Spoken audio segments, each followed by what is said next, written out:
आज का जो हमारा टॉपिक है वो है संयुक्त उपकला ऊतक, है ना। तो जो हमारा टिश्यू होते हैं, तो टिश्यू भी हमारे कई प्रकार के होते हैं, जिसमें था हमारा एपिथेलियम टिश्यू। तो जिसमें हमारे दो प्रकार के टिश्यू होते हैं। तो जिसमें यानी कि हमारे जो टिश्यू है वो चार प्रकार के होते हैं, जिसमें हमारा पहला था एपिथेलियम टिश्यू। तो उस टिश्यू में भी हमारे दो प्रकार के टिश्यू होते हैं। पहला था साधारण उपकला ऊतक, दूसरा आता है हमारा संयुक्त उपकला ऊतक। तो यानी कि कंपाउंड एपिथेलियम टिश्यू। तो संयुक्त उपकला में कोशिकाओं के कई स्तर होते हैं, यानी कि जो हमारा संयुक्त उपकला टिश्यू होता है उसमें भी जो हमारी सेल्स होती है, सेल्स के भी कई स्तर होते हैं, जिसको हम निम्न प्रकार से, यानी कि इसके अंदर भी हमारे बहुत सारे पार्ट्स होते हैं टिश्यू के। तो जो इस प्रकार से है कि पहला है इसमें अंतर्वर्ती संयुक्त उपकला ऊतक, दूसरा है हमारा श्रृंगिका स्तरित शल्काम संयुक्त उपकला ऊतक, दूसरा अश्रृंगिका स्तरित शल्काम संयुक्त उपकला ऊतक, और आता है हमारा स्तरित स्तंभाकार संयुक्त उपकला ऊतक, और लास्ट आता है हमारा रोमक स्तरित स्तंभाकार संयुक्त उपकला ऊतक। तो ये हमारे 5 प्रकार के ऊतक हैं जो संयुक्त उपकला ऊतक में आते हैं, यानी कि इनके भी उपभाग होते हैं। तो जिसमें पहला आता है हमारा अंतर्वर्ती संयुक्त उपकला ऊतक, यानी कि पहला जो हमारा टिश्यू है वो है ट्रांजिशनल कंपाउंड एपिथेलियल टिश्यू। तो जो इस प्रकार का जो ऊतक होता है वो क्या होता है कि वो जो हमारी कोशिका, यानी कि जो हमारी सेल्स होती है, सेल्स के 3 या 4 स्तर होते हैं, यानी कि ये थोड़ा गलत लिखा गया इसमें, ये है स्तर, यानी कि हमारी कोशिकाओं के 3 या 4 प्रकार के स्तर होते हैं। तो जो हमारी अंतरावर्ती उपकला के जो प्रथम स्तर होता है, तो प्रथम स्तर की जो कोशिका यानी जो सेल्स होती है वो बड़ी होती है, चपटी होती है, कई बार टेढ़ी मेढ़ी भी होती है तथा अष्टकोणीय भी होती है।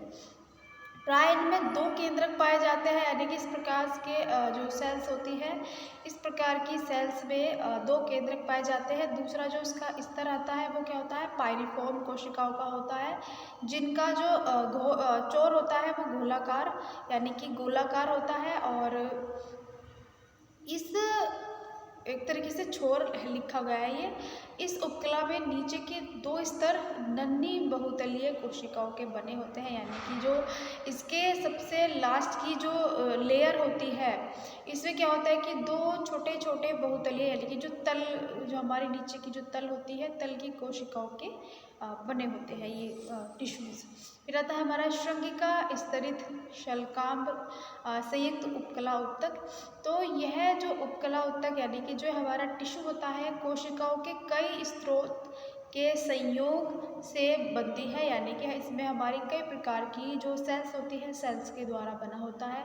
यह अधिकतर क्या होता है, बक्कल, नख या सींग जैसे कि जो हमारी हार्ड स्किन होती है या जो हमारी त्वचा आदि में पाई जाती है, यानी कि बहुत कठोर चीज़ें, यानी कि जैसे कि एक तरीके से जो हमारी स्किन है, स्किन पे पाई जाती है। जो द्वितीय जो इसकी दूसरी स्तर होती है, यानी कि दूसरी जो इसकी लेयर होती है वो चपटी और शल्कों के समान दबी हुई कोशिकाओं से मिलकर बनी होती है।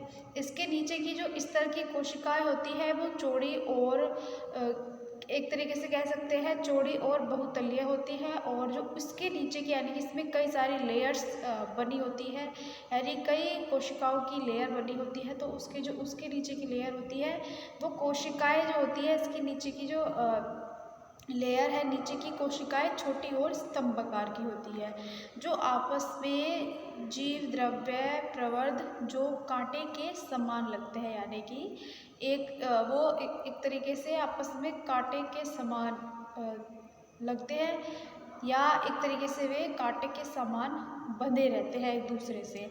रगड़ और घर्षण से ऊपरी स्तर की कोशिकाएं झड़ झड़ कर गिरती रहती है, यानी कि एक तरीके से जब हमारे स्किन में कहीं चोट लग जाती है या कहीं रगड़ लग जाती है या कहीं घिसाव आ जाता है, तो क्या होता है कि जो हमारी कोशिकाएं होती है वो मृत हो जाती है या वो खत्म हो जाती है वहाँ से, और उनकी इन झड़ गिरी हुई कोशिकाओं की जो जगह होती है या इनकी जो पूर्ति करती है वो आने वाली नई कोशिकाएं करती है, यानी कि वहाँ पर दूसरी यानी कि सेल डिवीज़न के द्वारा जब वहाँ पर दूसरी कोशिकाएं जन्म लेती है अपनी पहली कोशिकाओं से ही, तो वो उन कोशिकाओं की पिछली जो एक तरीके से घर्षण के कारण या किसी भी कारण से मृत हो जाती है या खत्म हो जाती है, वहाँ पर नई कोशिकाएं अपना जन्म लेती है और उस जगह की पूर्ति यानी उस पिछली सेल की पूर्ति नई कोशिकाएं यानी कि नई सेल करती है।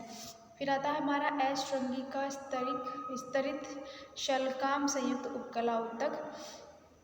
तो भौतिक रूप से इनकी रचना स्तरित उपकला के समान ही होती है। अंतर केवल इनमें इतना होता है कि इसका ऊपरी स्तर कैरेटिनीकृत नहीं होता और ऐसी उपकला अंग की यांत्रिक सुरक्षा प्रदान करती है। यानी एक तरीके से अंग को यांत्रिक सुरक्षा प्रदान करने का कार्य करती है। जैसे कि हमारे यहाँ एक तरीके से मुख होता है या हमारी ग्रसनी होती है या ग्रास नली होती है या मूत्र मार्ग की उपकला, इनमें ये इस प्रकार की कह सकते हैं इस प्रकार की सुरक्षा या इस प्रकार की टिश्यू इन जगह पाए जाते हैं। स्तंभाकार संयुक्त नेक्स्ट आता है हमारा स्तंभाकार संयुक्त उपकला ऊतक।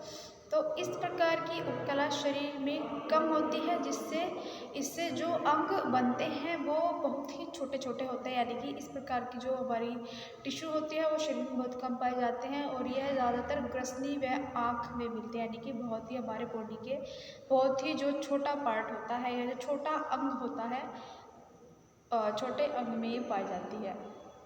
लास्ट आता है हमारा रोमक स्तरित स्तंभाकार संयुक्त उपकला ऊतक। यह भी उपकला शरीर के कुछ ही स्थानों पर मिलती है जैसे कि नाक, हमारी नाक होती है या जो हमारा स्वर यंत्र होता है ये इन स्थानों पर पाई जाती है। तो हमारी ये कुछ कह सकते हैं जो टिश्यू है, टिश्यू के अंदर और बहुत सारे टिश्यू होते हैं जिनका अपना अपना अलग अलग कार्य होता है। वो भी शरीर में अलग अलग आकार के और अलग अलग स्थान पर पाए जाते हैं। फिर आता है हमारा लास्ट है कि उपकला ऊतक के कार्य यानी कि फंक्शंस ऑफ एपिथेलियल टिश्यू। तो उपकला ऊतक की जो सतह के पार सामग्रियों की गति को नियंत्रित करने वाले उपकरण के रूप में कार्य करती है। दूसरा आता है हमारा उपकला ऊतक पूरे शरीर में व्यापक है।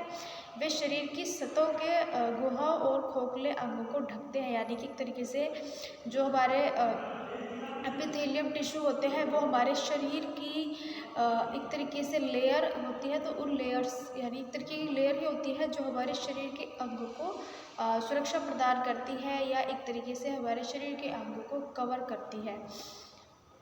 और ग्रंथियों में प्रमुख ऊतक होते हैं।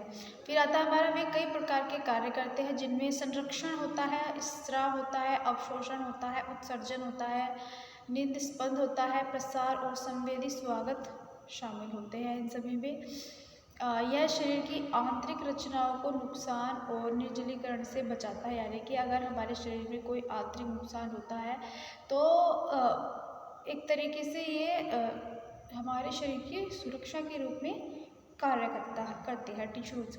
उपकला ऊतक सूक्ष्म जीवों से बचाने में भी मदद करता है।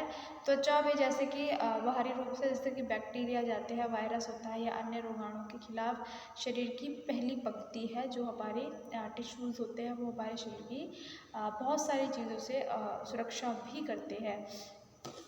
इसके बाद आता है हमारा संयोजी ऊतक यानी कि जो पहला अब तक हमारा चल रहा था एपिथेलियम टिश्यू, अब आता है हमारा संयोजिक ऊतक यानी कि कनेक्टिव टिश्यू। देखिए संयोजिक ऊतक शरीर में विभिन्न अंगों को जोड़ने का कार्य किसका होता है हमारा, जिस तरीके से इसका नाम है संयोजी यानी कि एक तरीके से कनेक्टिव टिश्यू।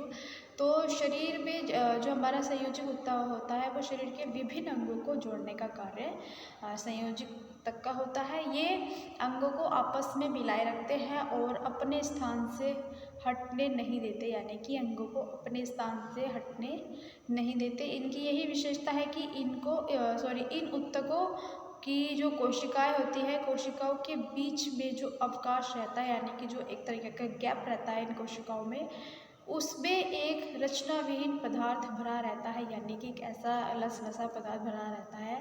इस पदार्थ में सूत्र होते हैं और ये कई रूप यानी कि जो इसके अंदर जो पदार्थ होता है वो इसमें सूत्र भरे होते हैं और ये सूत्र भी कई रूप में होते हैं, कई रंग में होते हैं। इनका एक तरीके से इनका आकार भी अलग अलग होता है। तो ये अलग अलग आकार में, अलग अलग रंग में, अलग अलग जो इनका स्ट्रक्चर है या इनकी जो रूप है ये अलग अलग रूप में प्राप्त होते हैं।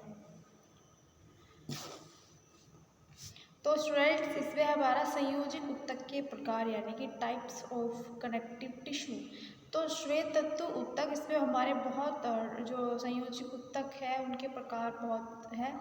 तो जिसमें पहला आता है कि श्वेत तंतु ऊतक यानी कि वाइट फाइब्रस टिश्यूज। तो श्वेत तंतु ऊतक सफ़ेद चमकदार सूत्रों से बने होते हैं और इसके सूत्र पतले शाखाहीन होते हैं और ये प्राय समूह में रहते हैं यानी कि एक ग्रुप पे रहते हैं और ये ऊतक मजबूत एवं कठोर पाए जाते हैं यानी कि जो श्वेत तंतु ऊतक होते हैं। दूसरा आता है हमारा पीला प्रत्यक्ष ऊतक यानी कि येलो इलास्टिक टिश्यू। ये ऊतक पीले रंग के तथा सूत्र में होते हैं यानी कि एक तरीके से बारीक और एक धागे के समान की रचना होती है, इनकी संरचना होती है। इनके सूत्र कुछ मोटे होते हैं और ये इलास्टिन प्रोटीन से बने होते हैं।